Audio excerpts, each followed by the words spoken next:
I wanted to say hello and welcome you to another Global Health Grand Rounds. Hopefully, if you have not already done so, please feel free to partake of our Rice and Beans, a Global Health Grand Rounds educational experience that helps you get ready to learn about cross-cultural competence in patient care.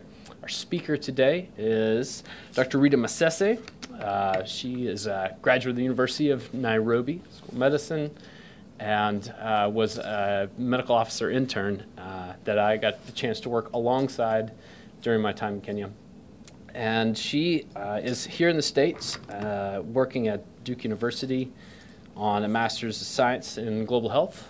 And her role, some of her things that she does there, she's the president of the Duke Africa Graduate and Professional Students Association, which goal of the organization is to foster cultural and social awareness. In addition to professional development, she is interested in PEDS ID and oncology and HIV.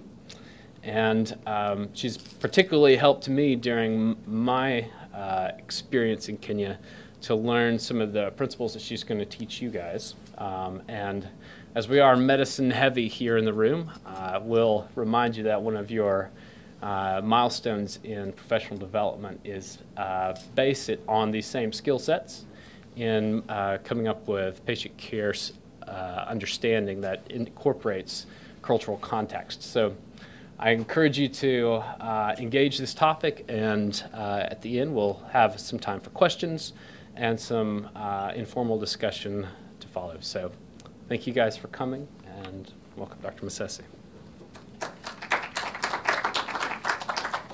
Thank you, Dr. Davis, for the very lovely introduction.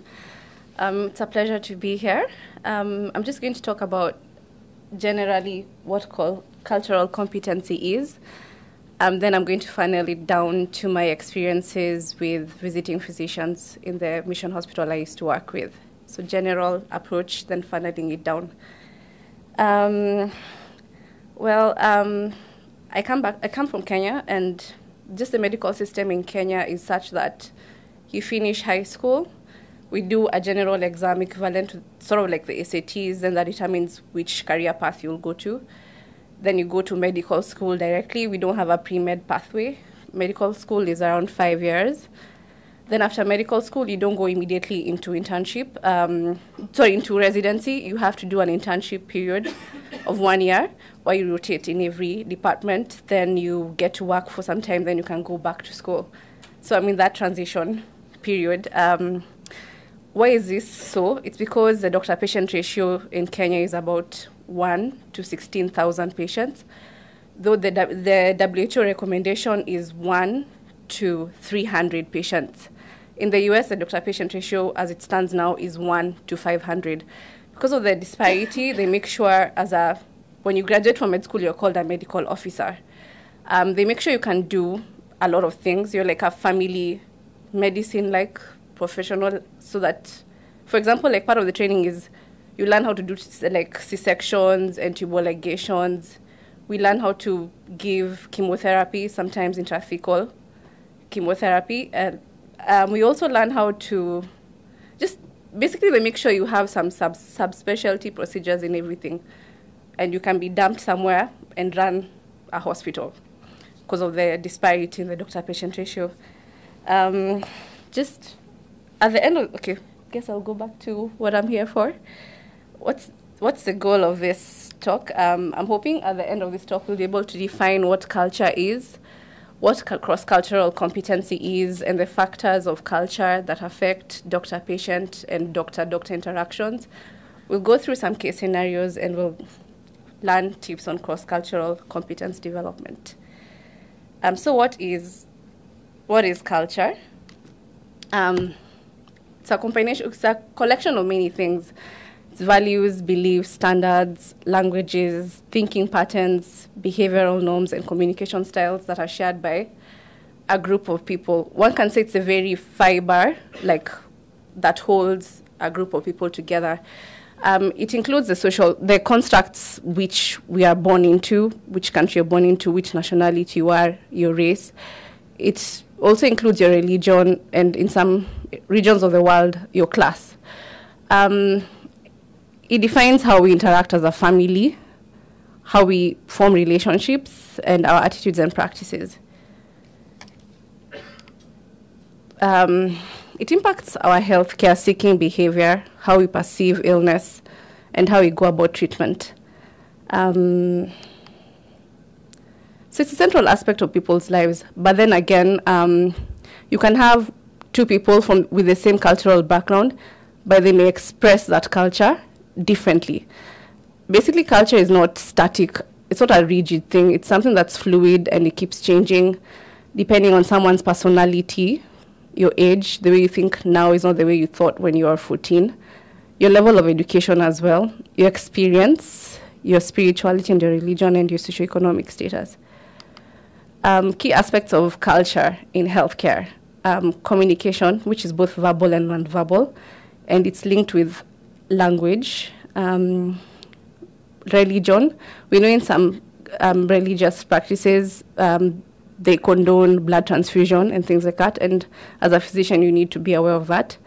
There's some cultural aspects of diet, where in some settings, they prefer a high carbohydrate, salt-rich diet. Family obligations as well as gender roles. You may come into scenarios where the male is the head of the family, and even if the wife is unwell and needs to make a decision, they'll want you to refer back to the husband. Case in point is like where I worked. You tell a lady you're in labor and labor isn't progressing, we need to take you for a C-section. They tell you, no, you have to call my husband. Tell him about all this. Let him decide. If he says, no, we're not doing the C-section, I don't want to do the C-section. Yet it's her life and her baby's life that's at stake, but she really wants you to talk to the husband. Basically, the hierarchical aspect of culture, and you have to just be willing to accommodate that in your treatment plan. Culture affects how we perceive illness and death. Death, from where I come from my tribe in Kenya, if someone has a terminal illness, then the physician starts talking about advanced directives or like encouraging us to write a will. We see that as calling death. Like it said, we perceive that as, instead of someone having 1 or 2 years of life, we perceive that if you do that, someone will die like in a day or two. And we are sort of reluctant to write wills and plan, like have advanced directives, which goes against what someone from a different culture would perceive that.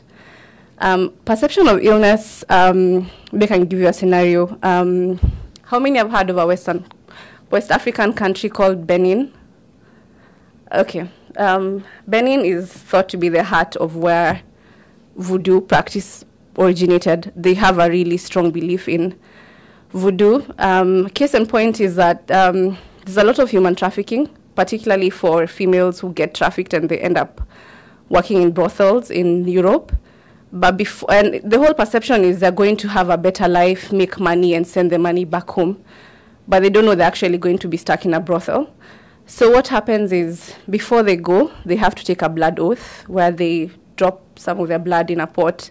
There's a whole ritual that goes about that. There's a chicken that's slaughtered, it's mixed with the blood, and there's a process that goes on. And the belief is that when you go to Europe, you're bound to whoever who took you to Europe. And if you leave whoever who took you to Europe, you'll go mad and people in your family will start dying. So these women are shipped, and they realize they're actually in Benin and they're stuck in a brothel. They're forced into like prostitution. One of them was saved, but she became manic and like psychotic, and she started on antipsychotics. And it took like a year before a psychiatrist was able to ask her, like, why do you think you're like this? You are okay? Why do you think like you just, how are you? Like, what do you think caused your illness? And that's when they were able to break through the barriers and understand the blood oath. And that's when she was able to progress to recovery. But it took like a year of just her being on mood stabilizers. Doctors just treating her without finding out why she's sick, asking her, why do you think you're sick? There's also, at least in Kenya, we don't have a lot of preventative care. You know, like we don't really think about like a healthy diet, exercise, and all that. Then we also use herbal treatment. So why is this talk relevant, at least even here in the US? It's projected that, okay, at least over 44 million Americans speak more than another language other than English. You had the Hispanic population in the US is increasing, as well as the Asian population. You have an influx of refugees, particularly this year. The goal is to have over 100,000 refugees, which will be the highest number of refugee immigrants to come to the US since 1994. Though those numbers will dwindle under the Trump administration. And also the other flip side is most of you will either have an experience where you go abroad and work in a different setting, and there's this resurgence of research collaborations with developing countries. So just going to the cultural factors that influence patient and provider relationships. At least based on my experience in the US, the US society has an egalitarian viewpoint where the adult is competent and is aware of their health choices, and you give them health options, then they pick whichever they want. Back home, the society is mainly patriarchal and hierarchical. Just the same way I was telling you, most of the time you'll have a couple come into your office, and it may be something to do with the wife, but it's actually the husband who will talk on behalf of the wife. Then most of the time it's the husband or like the elder person in the family who will make the medical decision, despite them not being the one who's unwell. And sometimes the perception of the doctor is you're like the shining light, you're the decision maker. You may give patients options, but they look at you to actually make the decision. But like, there's chemotherapy, we can do this, we can do surgery, but then they'll just look at you and ask you, okay, daktari, which is the equivalent of doctor in Swahili, tell us what to do. They actually make you make the decision on their behalf. And if you start the back and forth of you're the one who's supposed to decide, eventually it'll just boil down to you making the decision on their behalf, which is an interesting dynamic. Our patients are shy. They don't talk much. They have low literacy levels, have low economics. They come from like poor backgrounds. And even in the US, there's the issue of language barrier, where you have the influx of refugee patients and also like the rising populations from other areas in the world. We're just going to go through dynamics of patients, at least sort of stereotypical, but there's some truth in these stereotypes. What I've come to realize is that the American patient, at least from my shadowing experience here, your patients are more informed about their condition. You know, they'll come tell you a full history without probing. Sometimes they'll have gone through Google search and they'll come and be like, based on my symptoms, I think I have this. It'll be up to you as a doctor to eliminate and tell them why they have this and not this. Your patients are very direct. They look you in the eye and they're like aggressive with their approach and treatment. I don't know if that's true, or maybe I'm stereotyping too much. Then we have the Asian patient, someone from China or Japan. Their perception of illness is due to the imbalance between hot and cold elements. Patients are too polite to disagree with you openly. They're very modest, and just like in Africa, the eldest person in the family is actually the one who makes the decisions. Hispanic patient, religion is a huge aspect of their culture. They believe that recovery is mainly in God's hands. Overweight, just like in Africa as well, when someone is like overweight, that's seen as a sign of good health. In Africa as well, like if you're thin and skinny, guys will probably think, people will think you have HIV or you're unwell, or if you're a woman, you're not, like you can't carry a child to term. Though that stereotype is being changed based on our interactions with the rest of the world, what people watch in movies, and now we're tending to switch to more of a Western viewpoint where being skinny is now the new thing. At least some cultural aspects are like, as pertaining to their diet, they may have a diet that's like full of starch and fat and salt. They have a high respect of authority in the elderly, and preventative care may not necessarily be practiced. The African patient has the similar features as the Hispanic patient, but then we believe that, just like the story I told you about the lady from Benin, sometimes we believe that illness can be caused by witchcraft or an evil eye, like people who are jealous, or they look at you as like a certain way, and you think maybe just based on their look, and coincidentally you fall ill. You think that the way or the demeanor in which they looked at you vexed you and you were unwell. Then you may have like objects. People have like beading around their waist and it's supposed to be protective. Our patients avoid eye contact. We have a strong belief in traditional medicine. Sometimes we even have therapeutic scars where before a patient comes to you, they've gone through like a herbal healer and maybe they have scars on their face or on their body. Then we also have a patriarchal society where it's the male who makes the healthcare decisions. Then now we're moving on from the doctor-patient relationship to now the doctor-doctor relationship. At least what I've seen from the US is here, and I guess the same way with other developed settings, like treatment is based on a protocol. Everything is standardized. If it's pneumonia, the way it's treated is textbook, and if you go to another state or even the UK, it's the same way. There's this, you document everything, you follow a protocol, and sometimes the documentation can supersede how much you even interact with the patient. It's all about, we have to write this down, you have to note this down, and if you don't write it down, like just to prevent medical legal issues, you have to document everything. There's an obsession with making everything better. We're aggressive with like treatment. If it's cancer, we'll do the whole 9 yards.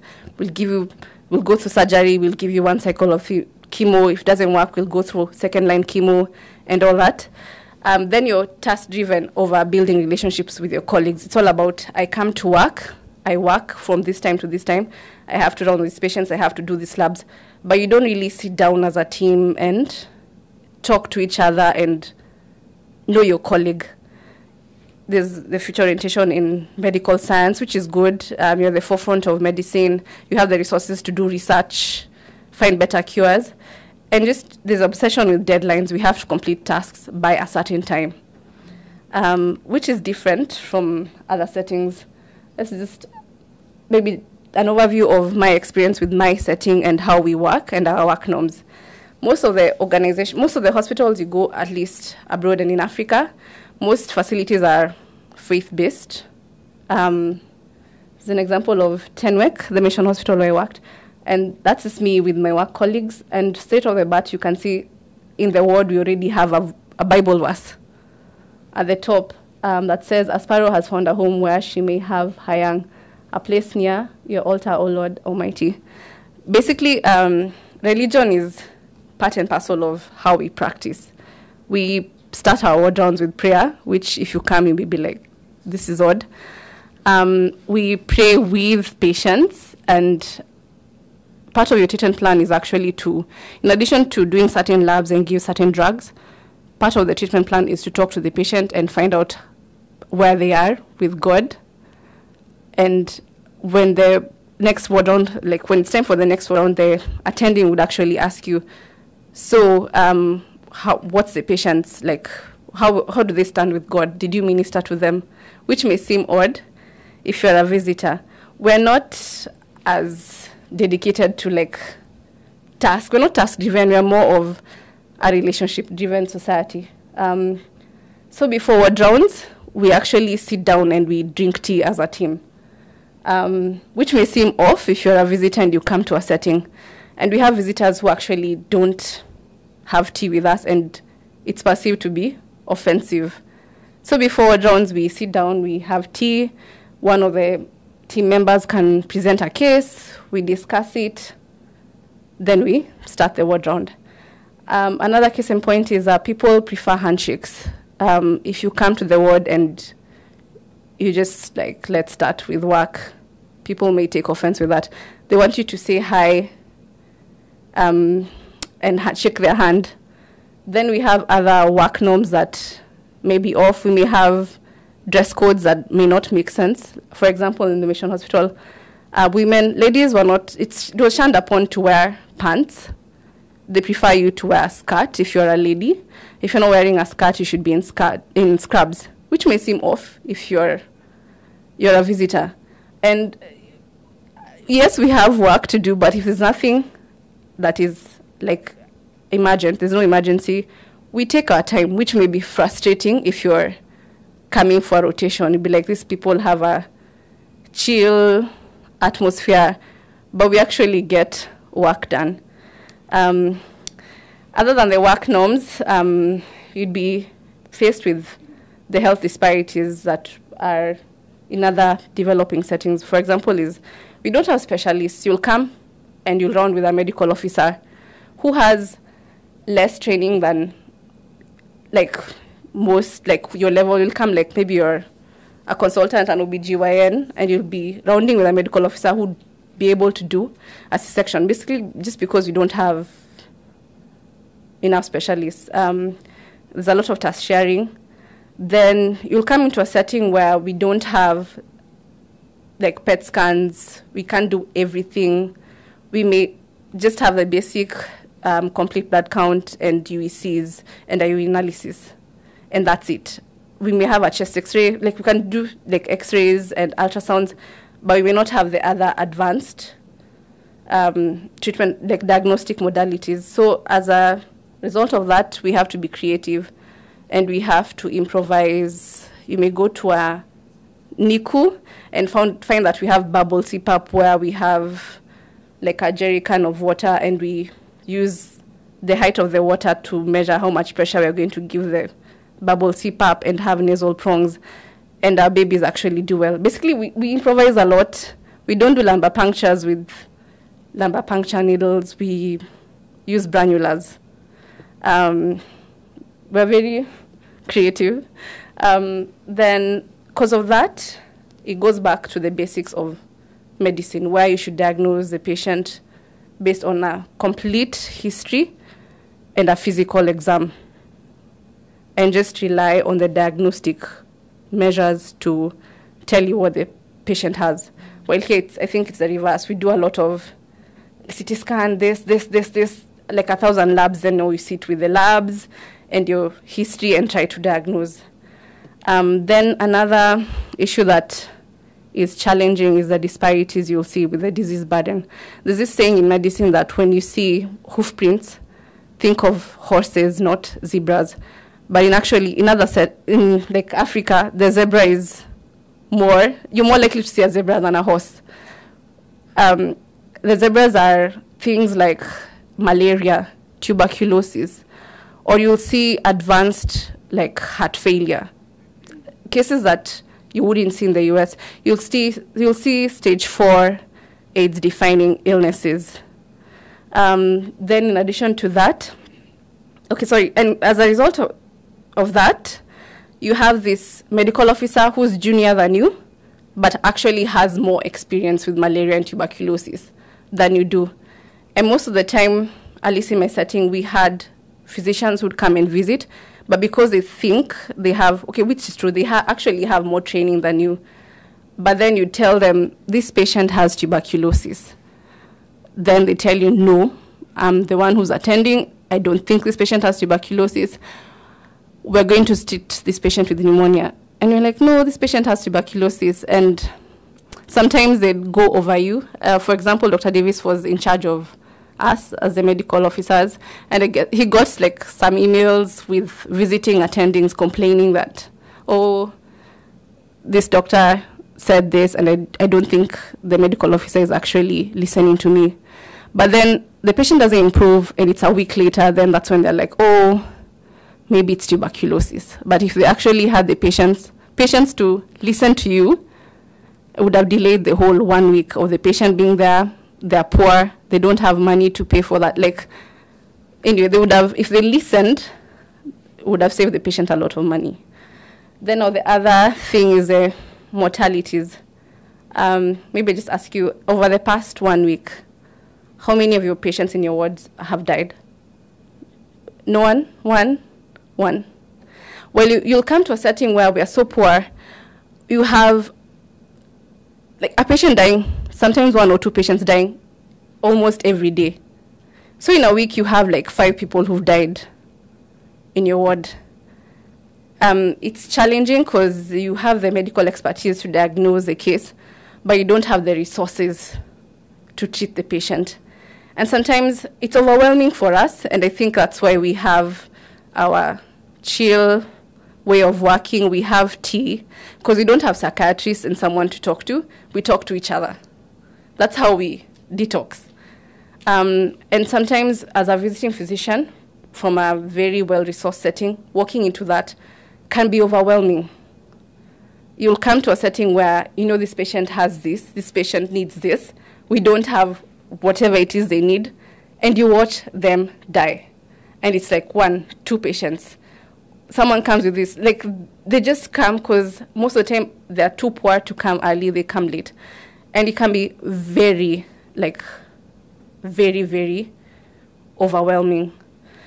So anyway, what is cross-cultural competency? Competence, it's the ability to take all these experiences I've told you and others that you learn from others and fitting it with your medical knowledge as the last piece of the puzzle and combining all that into perspective and being able to understand that you come from a different culture, the patients and the doctors you interact with come from a different culture, and being able to listen, tell them your viewpoint, they tell you yours, and coming to an understanding, even with your patients. So it's just being aware of your own bias and attitudes, but not letting it influence how you interact with your patients.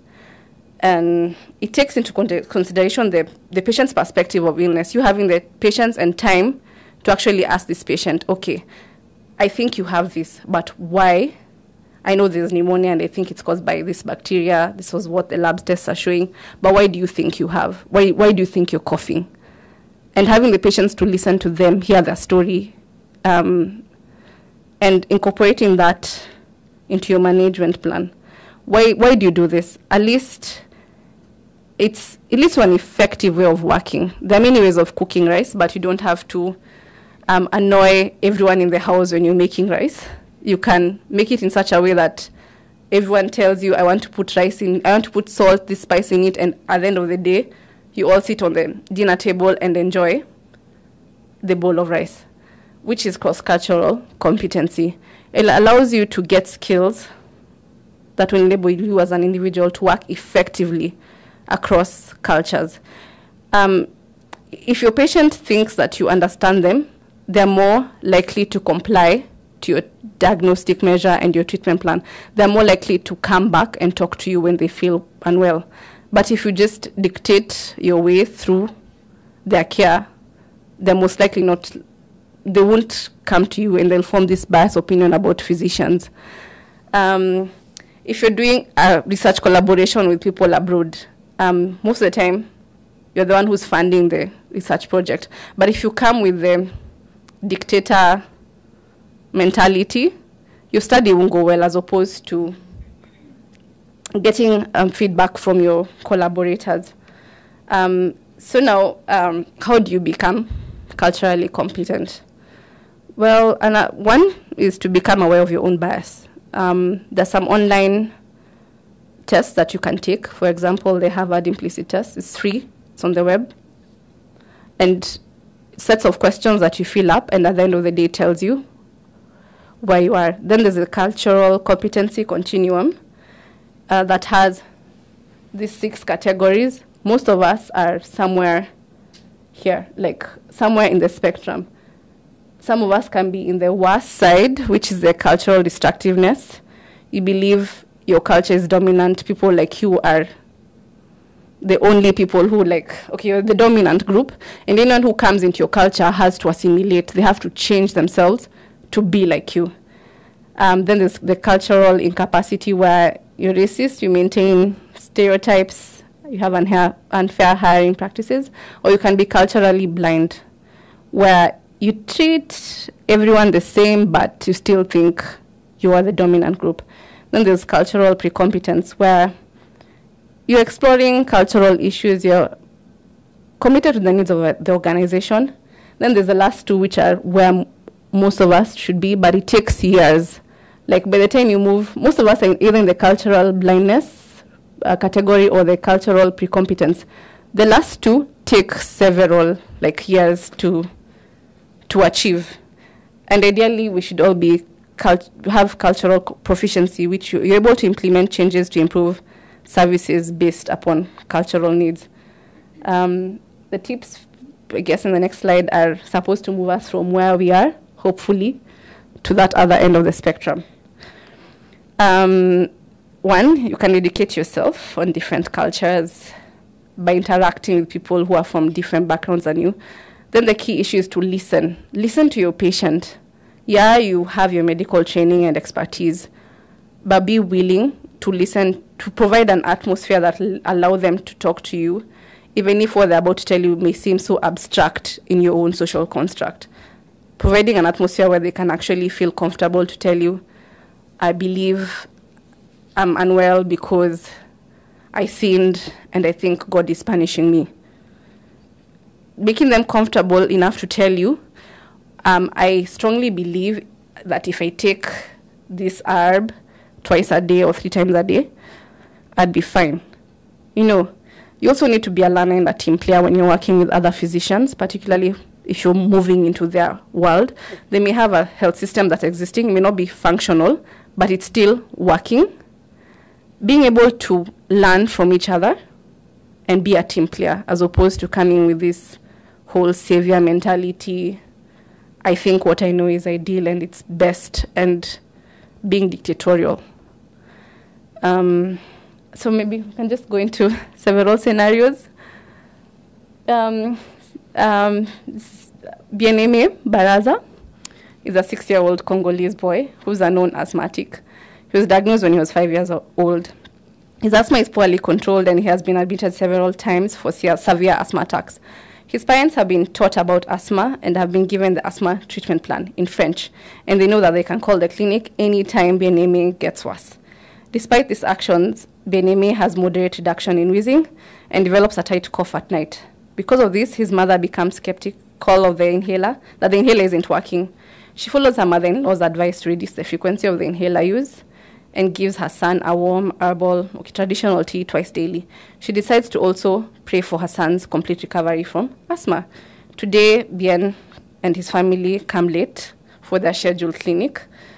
Bieneme's mother didn't contact anyone about Bieneme's worsening condition, and his father complains that he was supposed to be at work, but he had to come to the clinic. He states his role is to provide for the family. His wife and mother are responsible for childcare. So this is questions to all of us.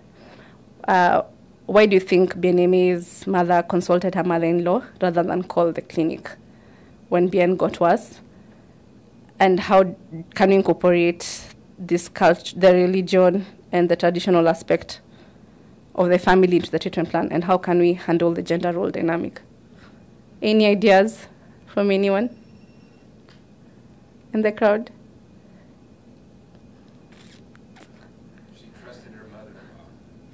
Yeah, probably because her first encounter with the physician was telling them, this is asthma.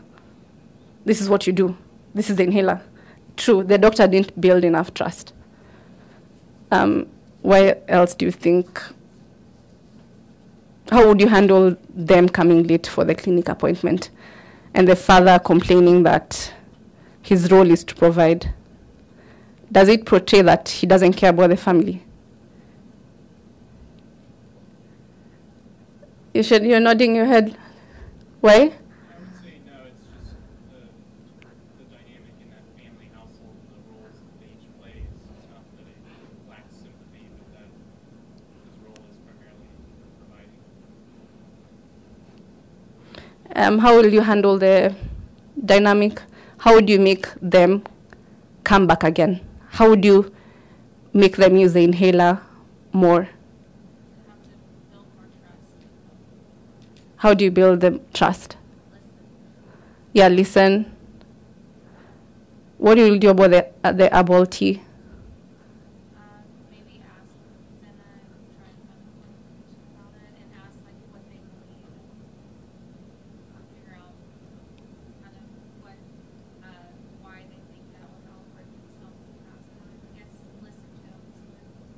Yeah, I agree. Form some type of plan where they're in agreement as well, and they trust you a little more. Yeah, as opposed to taking 15 minutes where you go through their chat and you tell them, oh, you're late, you know, you need to keep to your appointments. Oh, your child has asthma, why are you not using the inhaler? We're going to add this other drug. Thank you, bye. Because that's what happens most of the time. You copy paste what's in the last, what your previous colleague wrote, and you add on to that history on the computer, and you're busy typing. You auscultate, maybe you nebulize, then you tell them bye. But actually, knowing that you have, yes, a certain time with them, but actually being patient enough to listen. Then scenario 2, you're attending. A 38-year-old Maasai lady comes to casualty with acute abdominal pain. History and physical exam is diagnostic of acute appendicitis.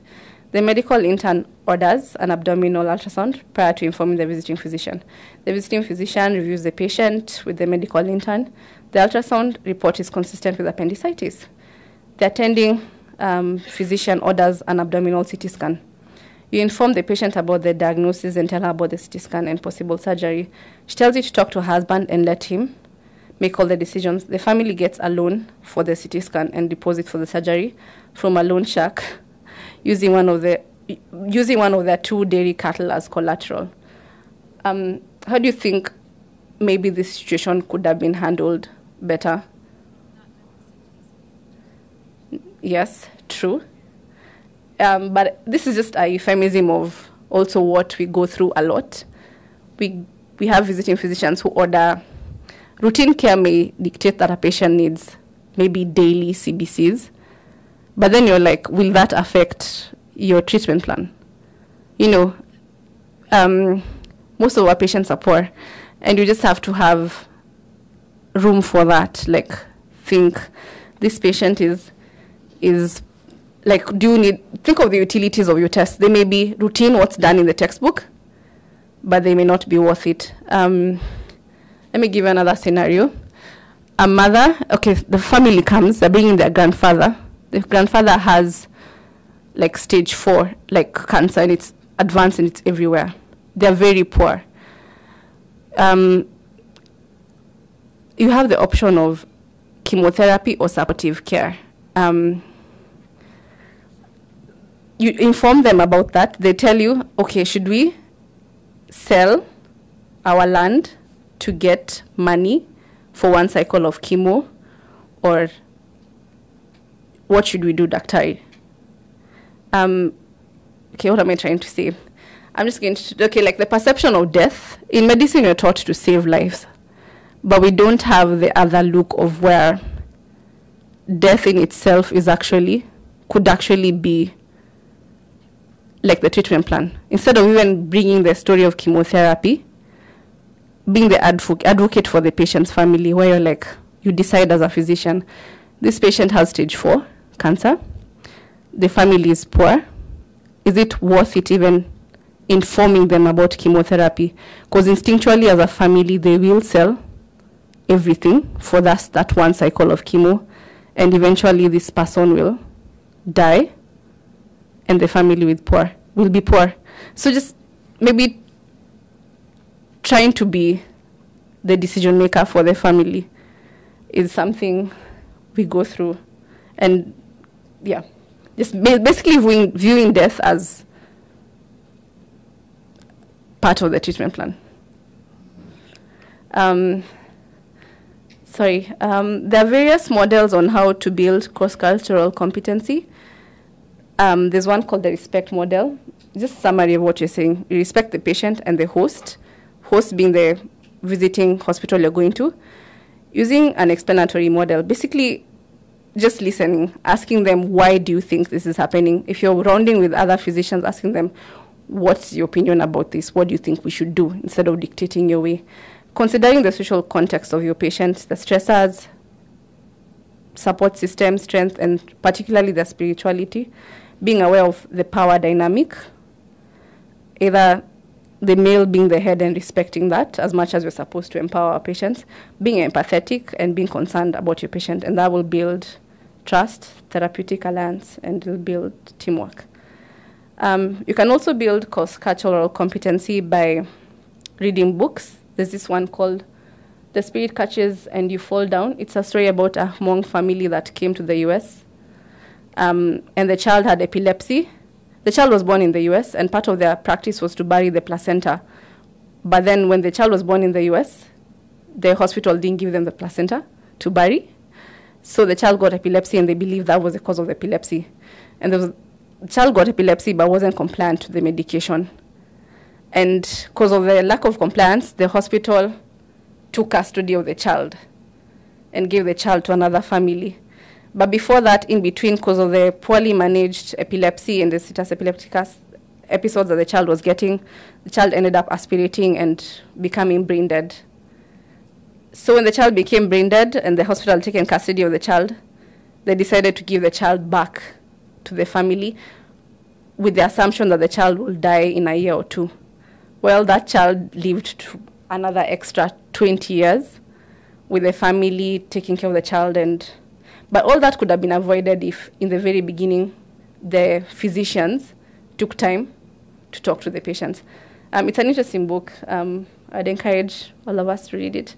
You can also watch films and videos, attend lectures such as this one, and travel more or interact with people from different cultural backgrounds. I don't know if there are any questions from the crowd, or any add-ons, or anyone who'd want to talk about their experience with either a patient or a physician from a different background. Interesting to hear your perspective on mostly a lot of the day-to-day, because I can't imagine coming out there and like sitting and talking to people for a prolonged period. It makes me stressed out and wonder how am I going to finish. It's awesome. Yeah. Sorry. I think it's interesting because here we cannot like withhold the option of chemotherapy to a patient. You know what I mean? Like, I feel like you have to tell them their options. That I see what you're saying. I find it interesting. I'm like, you can't always tell them their option because you know that they're going to sell everything they have for something that may not work or not. So I thought that was interesting. I don't know. I feel like we would get sued or something. Yeah. I think that's the whole point of cultural competency, viewing the patient holistically, like taking the time to also ask in the history, like, you know, family, social history, where do you stay, you know, delving properly into the family social history and knowing that they actually have financial constraints. Yeah. Any more? I just have a comment, and that is that many of the principles that you're presenting here relative to those of us who have come into another culture, and you already mentioned in your introductory slide about the fact that, you know, there's 44 billion people that speak a heart language that is not English in this country.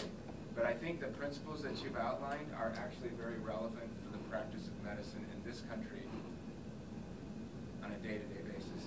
Because many of you will know, when you see a patient from the inner city or you see a patient from rural Appalachia, there's a cultural difference there. And you may give them all the options, but quite frankly, it makes sense to ask questions regarding what their particular situation is, so that you can help them and guide them in that decision, even though it's ultimately theirs. But I think those principles need to be, I mean, I'll just say, so I'm an epidemiologist, so I don't see patients, but I see the data.